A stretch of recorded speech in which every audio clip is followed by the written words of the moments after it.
We're back! A kaleidoscope of colors drags you back from the welter of memories. That memory was more powerful than the others, but it has faded. Your personality reasserts itself, and you stand in the strange laboratory once more. The specter beams as you approach.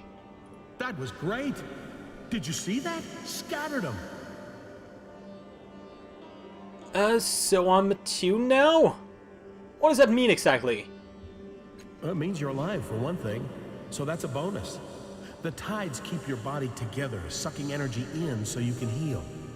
You can push that energy out, too, like you did with the sorrow fragments just now. There's 5 tides. Your nature, like your choices with the creatures, determines which ones you're most attuned to. Like, you're most attuned to indigo and gold. So, justice and compassion, community and sacrifice, empathy and the greater good. With traits like that, someone could change the world for the better. Sounds about right. But that's just how you are right now. The tides are always moving, and you can change. I mean, you're going to be who you're going to be, right? Whose memory was that in the tank? The tank? I don't know. All I saw was you put your hand on it and then blast those sorrow fragments to the stars. But it's your mind, right? It was probably some mental connection, like the creatures in those tanks. That memory I had felt a lot more real than what happened with the creatures. Did it? I don't know what to tell you. It didn't look like anything happened out here. Alright. What am I supposed to do now? First, you need to get back to your body. When you wiped out those sorrow fragments, a tear opened in space just over there. Fair bet that it's your way back.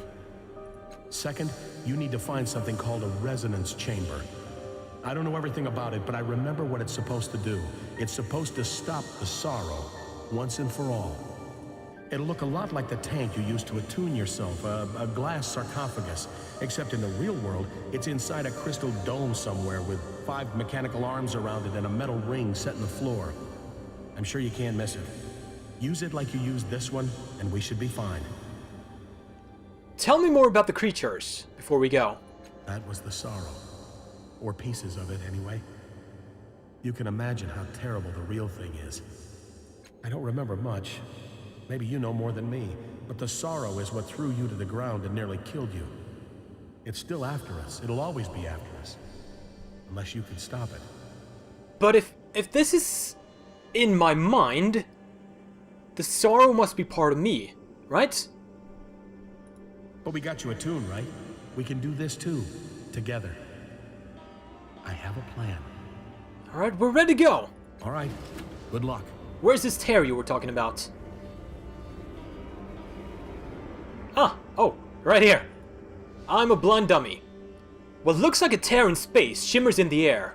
Through it, you can see darkness and the sprinkled light of the stars. Reach for it. As soon as you touch it, your senses expand, as though your mind were inside the tear. You realize the sky around you is not sprinkled with stars, but mines. Billions of them. Each one several orders of magnitude greater than your own. As soon as you are aware of them, they become aware of you. They converge on your presence, the weight of their immense knowledge threatening to crush you. Instinctively, your mind throws up a shield to surround you, an isolated space within the darkness. The minds outside crash against it, trying to break in.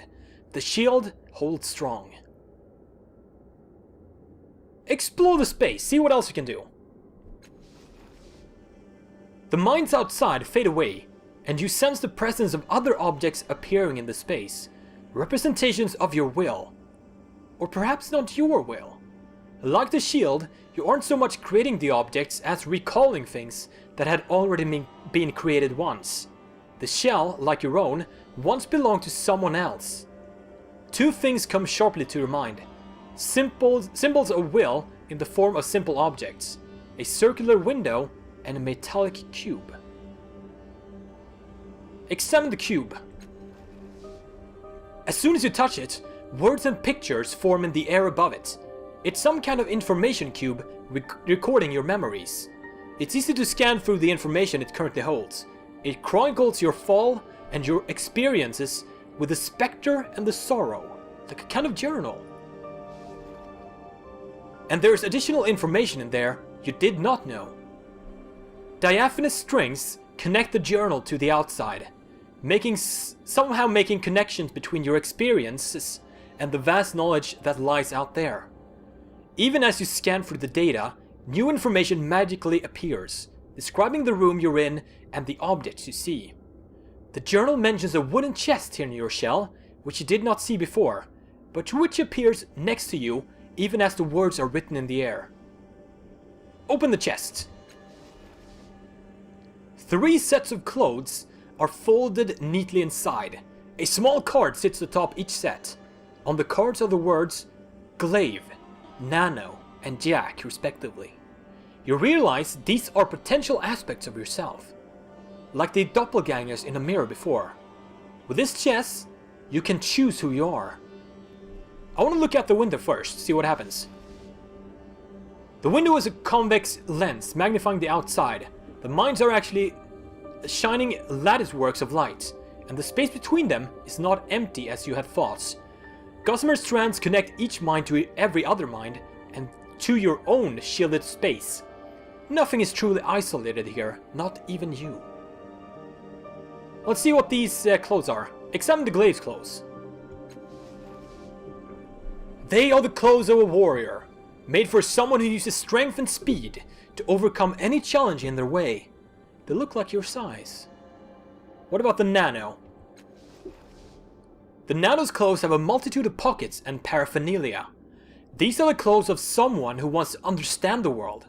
Not just the world, but the worlds before it, and to use that knowledge as power. They look like they'd fit you easily, so that is like a wizard type. What about the Jack? The Jack's clothes look like a cross between the other two, a jack of all trades. They are the clothes of someone who uses knowledge of past worlds as power, but who is also prepared for the physicality if it should come to that. These clothes are ready for anything. They should be easy to wear. I kinda like the Jack for now. I think they also, sounding like the Jack of all trade, I think they are also a bit more stealthy than the other two. So I'll take that. Put on the Jack's clothes. Wearing them, you feel prepared for anything. Although you don't understand everything completely, you see more clearly the use of the strange things you have come across, and you feel like you'd be more comfortable with a standard weapon on your belt. The clothes fit well, which is good because the other 2 sets are starting to fade away. Leave them off, or on. As soon as you make the decision, the wooden chest along with the other clothes inside disappears. Wearing them changes you somehow, forms new pathways in your mind. You are made whole again, and you feel more certain and assured. Suddenly, the way out seems clear to you. You can sense yourself back in the strange laboratory, but you sense another self, a real self, being knit back together in the real world. You know how to return to your body. Return to your body! A glowing strand leads from your shell to your body in the real world, ending at the tattoo on your body's head. You follow the strand with just a thought. The world whirls beneath you. The labyrinth of your mind and the strange tear in space fade away, and you open your eyes once again. Tier increase! You have reached tier 1. I guess that's my level. So I can use my points to increase my attributes. I'll get one of each first, and then I'll put... let's do this for now. Increase edge in the pool of your choice. What is my edge? How do I know what an edge is? I think we're gonna go with speed for now. Select a skill to increase. Alright, so here we have our available skills. Machinery, Natural Lore, Previous Consciousness, Concentration, which is not implemented yet. Cipher use, that's probably good. Healing, Quick Fingers, Scavenging, Persuasion, Intimidation, Perception. Oh, I have an inability in those, so I can't use those or activate those just yet. Maybe I can learn them along the way. Smashing, running, endurance, stealth, perception, anamnesis, and mystical lore. I think we're gonna go with perception or scavenging. Perception seems good. Allows the character to notice things others would miss. Done. Choose abilities to learn or improve. Aha! Trained without armor. Reduce the difficulty of all defense rolls by 3. Sucker Punch, Siphon Strike, Hedge Magic's Charm. Let's go with Seek Vitals. Get that crit. A previous tier. So wait, what does the previous tier mean? I guess we'll take Hedge Magic or Charm. Let's take Charm. Abilities unlocked. Titled Search. Attack and defenses tasks. Difficulty -6. All damage taken -25%, 75%.